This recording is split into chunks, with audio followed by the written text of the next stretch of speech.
Hey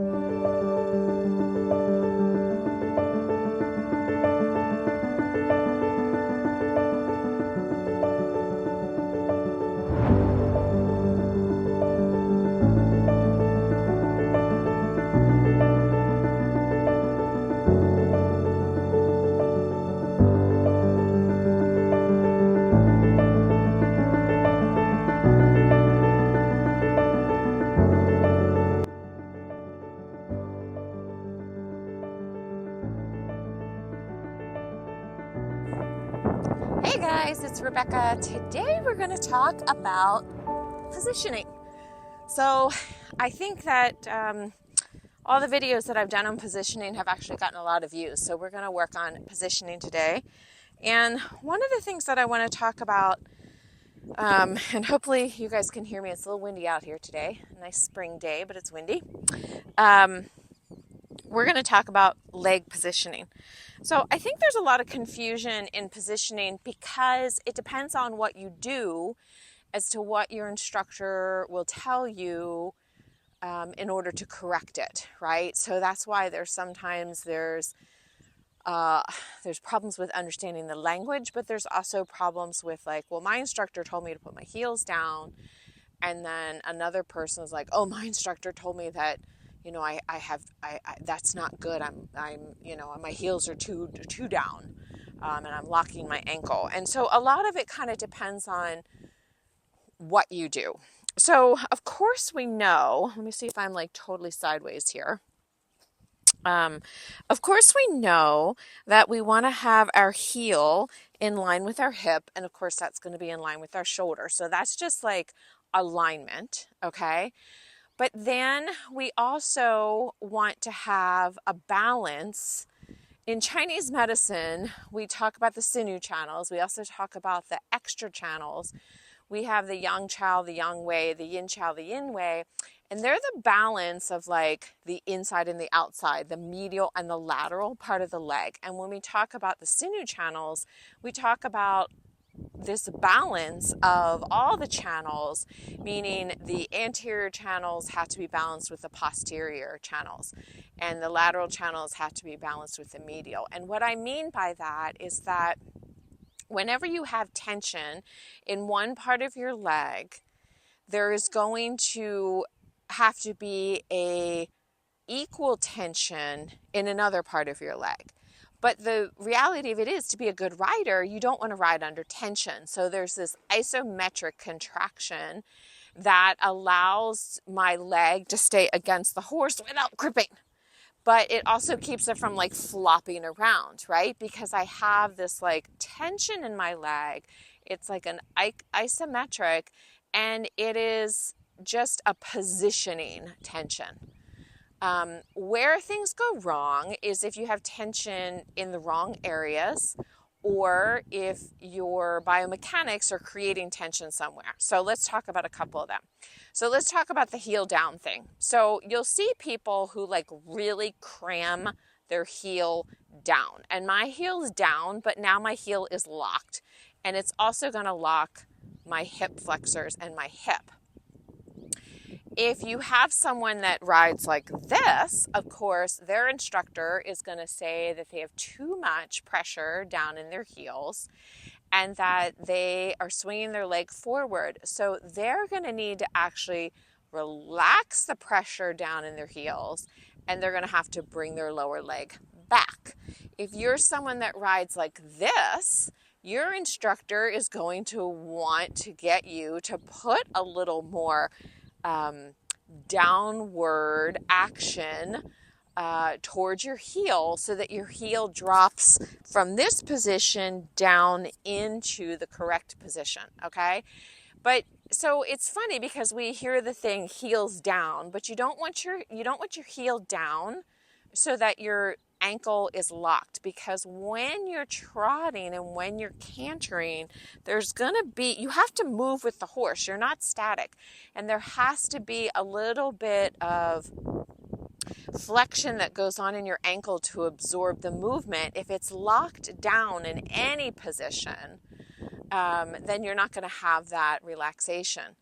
when we talk about like the medial lateral balance, a perfect example of that is someone who does this, where they're really tight on the lateral side of their leg and they actually toe out.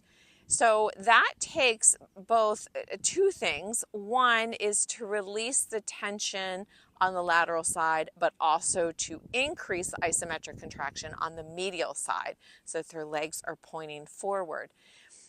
And sometimes that is tough because honestly, if your heels are out like this, you've got tension in your ankles regardless, right? So it's really easy to say, oh, well, you got to tension up the insides. Not so much, but you know, it's a play. It's a feel for how to have the correct amount of isometric contraction without there being tension.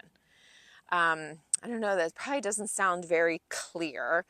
But if, for instance, if I have too much tension down the lower part of my leg, toward the back of my leg, in my hamstrings, let's say, and I'm pushing down, not the tension that would be tightening my hamstrings and pulling my leg back, but too much tension that I'm pushing down. So I've got tension down the back of my leg. There's other times where you're going to have tension down the back of your leg and you're drawing the muscle up and you're drawing it shorter, right? So that's why it can be a little confusing to just say tension. But there is this balance, and there's even this balance because, let me go a little bit this way. You have to have the balance that you're not doing this with your knee coming out off of the saddle.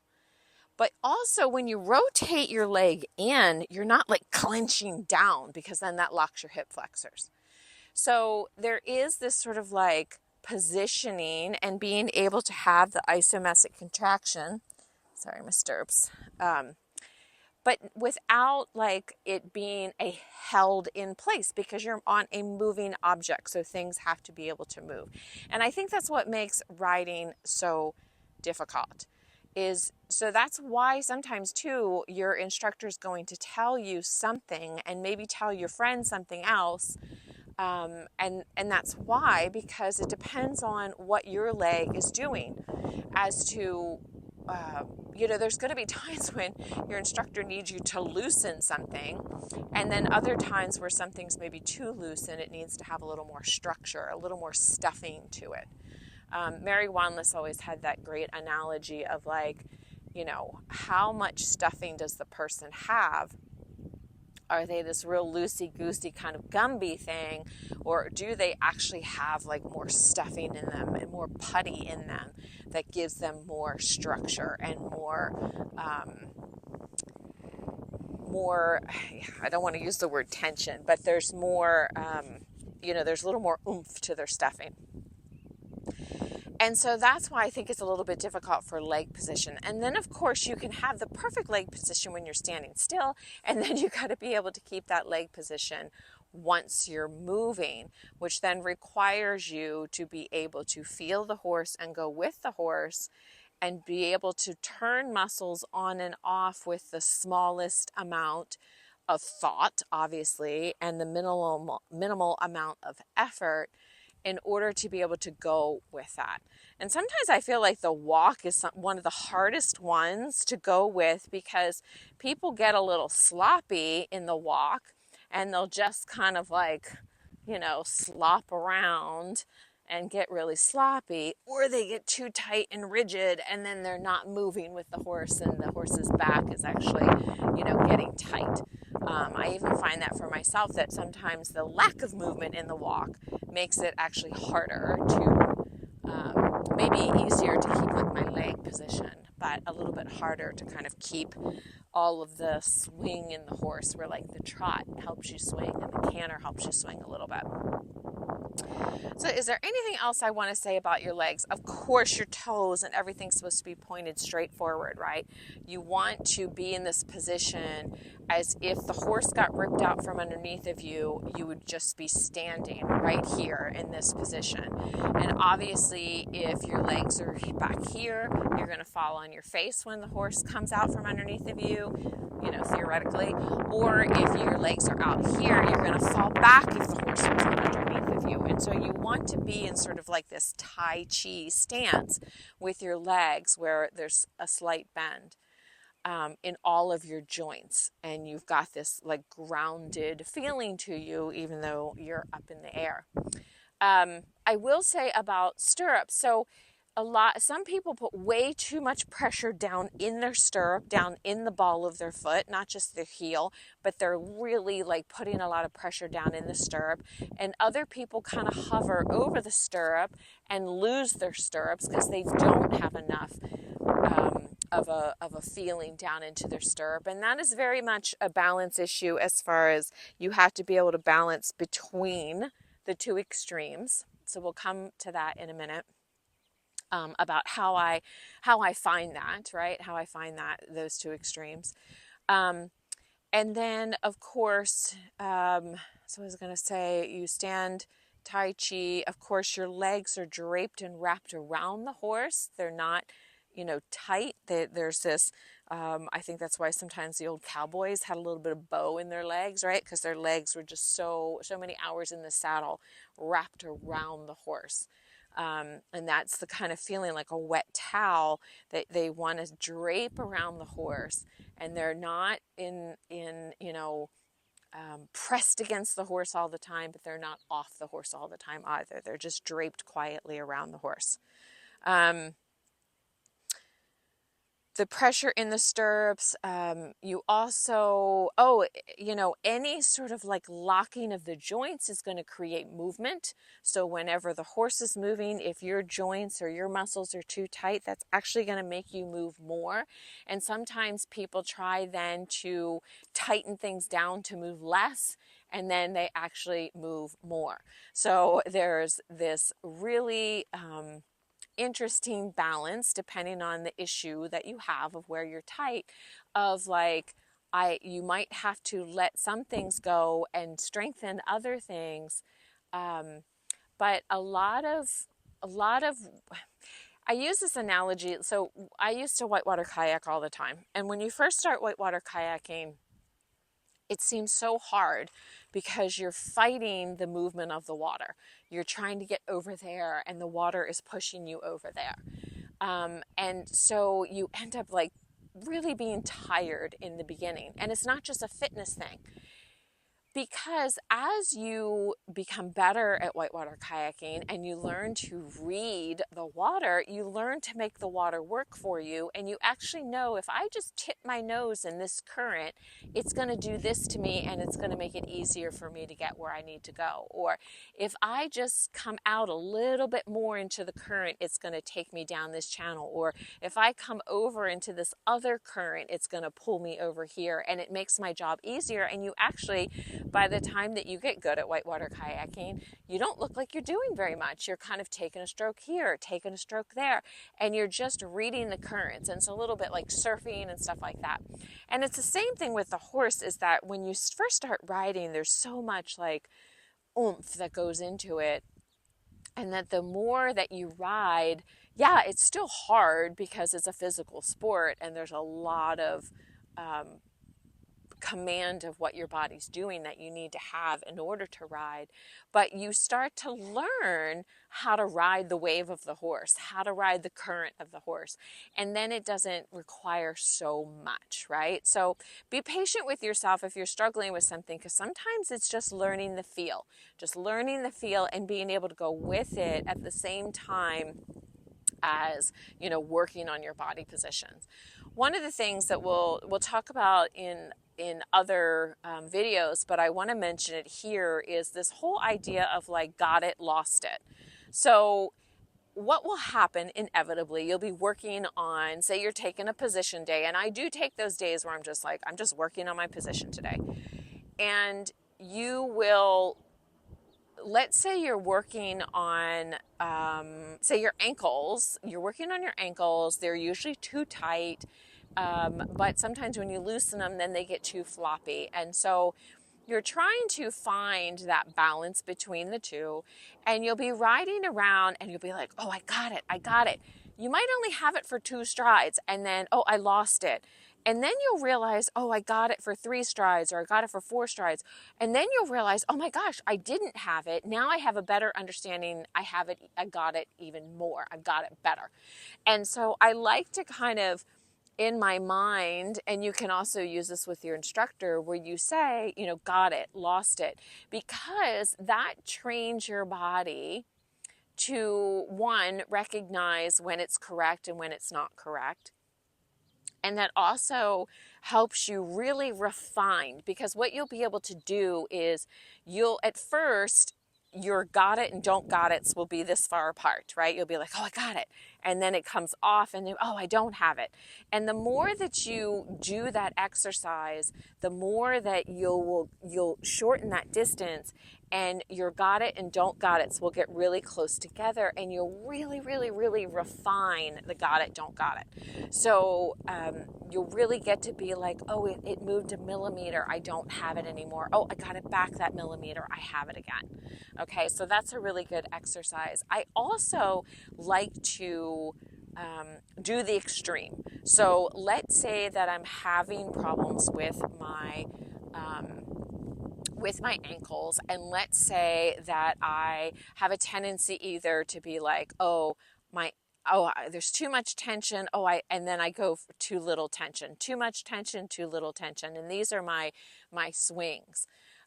What I like to do when I come out, if I'm working on that, is be like, okay, that's wrong. That's like the extreme in that direction.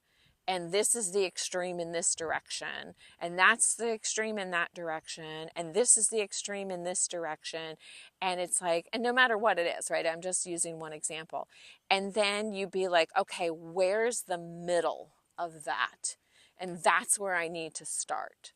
Okay, so you might in a couple weeks, your middle be much more refined or a little bit different. But if you can come out and pick the extremes of what not to do, a lot of times then you can find the middle of that and work on that got it, don't got it in the middle of those two extremes. And that I found is very helpful whenever I'm trying to correct a position, because sometimes it's just being able to feel and be like, okay, that's like that. No, that's not good. And that's not good. And you're teaching your body, okay, these are the wrong feels. What's in the middle of that? Okay, now I feel what's in the middle of that. Now can I walk around and can I say, got it, don't got it? Okay. And I'm using, an extreme example here, because as you get farther along in your riding, it will be much smaller movements than that. And the reality with dressage is a millimeter movement in your body can make a huge difference to them, especially when it comes to your seat. So being able to kind of, do these little movements, and you probably can't see this, but I'm doing a little movement with my heel and be like, okay, what's the middle of that? Oh, okay. I feel that now. It's solid, but there's no tension. Okay. So that I think is super helpful when it comes to the positioning, any kind of positioning. And I'm trying to think if there's anything else that I want to say about your legs. A lot of times there's a bunch of different things you could do wrong with your legs. If you're having trouble that your knee is coming up and you have to learn to lengthen out of your hip, that thought of kneeling a little bit, right? Of like kneeling down brings the leg back, but then lengthens the thigh down. There was something I was thinking just a second ago. What was it? It was important. Okay, hopefully it'll come back to me. I'll just keep talking. And so, I just want to reiterate, it kind of all goes back to what you're doing. Oh, I know what I wanted to say. So many dressage riders ride with too long of stirrups. And you actually see this because they have, and I think I've talked about this in one of my other videos, this is what their leg looks like. There's like no angle to anything. And a lot of times they're kind of reaching for the stirrups. And their heel is actually up because their stirrup is so long that they're riding like this. And obviously, you can't ride with too short of a stirrup because then I would be hitting my thigh blocks. If you don't have thigh blocks, you can ride with a shorter stirrup easier, but then you're posting so much out of the saddle that sometimes that creates a problem. But do not be scared to shorten your stirrups to like get the positioning of your leg, and then you can slowly lengthen your stirrup as your leg drapes down. And I find this especially true of people who are coming from like other disciplines and they're coming into dressage. Maybe you come from the hunter jumper world and you're coming into dressage, and it's like, and immediately people like lengthen your stirrups and then you're flailing around because your stirrups are too long. So don't be scared to have your, your stirrups a little shorter. Don't have to be jumping short, but a little shorter until you really feel like that you have a nice solid leg position, and then you can learn to lengthen that down. A lot of times that lengthening is coming from the strength out here. A lot of people are weak right in this on the outside of the hip area. It's the part that like draws your leg away like this, right? Drawing your leg, please do not fall over, drawing your leg away as you pull your heel away. That will tighten this here. A lot of people are too weak there because it's not, well, yes, you agree. There's not too many exercises that we do with that part of our hip in regular life, unless you're actually trying to actively work that. So that's usually pretty weak on people, which is a lot of times why they can't rotate their thigh inward, and why they also draw their heel up when they go to put their leg on, or cannot draw their leg back. Hey, stop. A lot of times you'll see they draw their leg back like this because they don't have the muscling here to draw their leg back and down. So I think that's it. So yeah, the stirrup length is a big one, and in different horses, you're going to notice, even in the same saddle, if you ride different horses in the same saddle, if you, by some chance, that actually works in horses, you can do that. You'll notice that you need different length stirrups for different horses because of just the way their barrel is, or the way that their shoulders work, or the way their back works. And so don't be like, oh, I ride in this saddle with their stirrup length. It can change with the horse depending on how they fill out your leg, whether they're straight or sided, or they're more full bellied and sprung in the rib cage and such like that. Okay, so that's it about leg positioning, and I'll see you in the next one. We're going to talk about upper body.